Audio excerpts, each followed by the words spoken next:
Love it when Save Me Steve is in. You can Yes. save a bundle on back-to-school shopping because it's Texas's tax-free weekend. Consumer reporter Steve Noviello live in Dallas with some tips. And it's not just for the kids.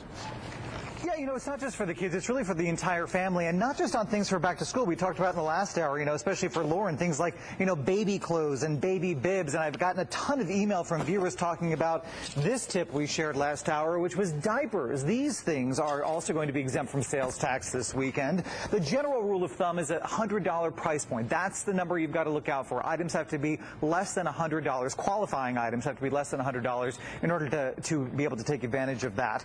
Stores are really being aggressive this weekend to get that price point under $100. Here at Walmart, they've actually rolled out their back-to-school savings a week early because, of course, a lot of folks saying, well, aren't we a little early this year? In fact, we are, and the sales have started early as well. We've got backpacks for $4.88, crayons for 25 cents, glue for 50 cents. Now, in the last half hour, we invited folks to sound off on my Facebook fan page and ask a few questions, and I'm pretty impressed. You guys actually have some pretty good ones. Starting with this right here, Regina Williams-Schulter, she comments, I avoid it. It simply isn't worth dealing with all of the craziness. Well, here's a great tip for you folks. You don't have to come to the store to take advantage of Texas tax-free weekend. Online purchases are also eligible for the tax savings. Julia Bailey says, how do stores treat coupons during tax-free weekend? Really good question. For example, if you're at the store and you're looking at a pair of shoes and they're $110 and you've got a $20 off coupon, well, guess what? That $20 is taken off the top. Technically, you're being charged $90 for those shoes, so they become tax-free because they are underneath that $100 threshold.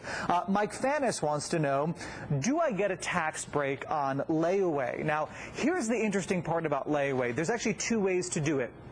If you put something on layaway this weekend, it will be, and it qualifies for the tax exemption, you get the exemption. You don't necessarily have to pick it up this weekend. So even if you make that full payment at a later date, putting it on layaway this weekend gives you the tax exemption. Conversely, if you put something on layaway months ago and you've got the cash to pay for it, now is a good time to, because if you pick up that layaway during the course of this tax-free weekend and your items qualify, you'll save on the sales tax. Keep the questions coming. You can sound off right now on my Facebook fan page. You'll find a link to it at myfoxdfw.com.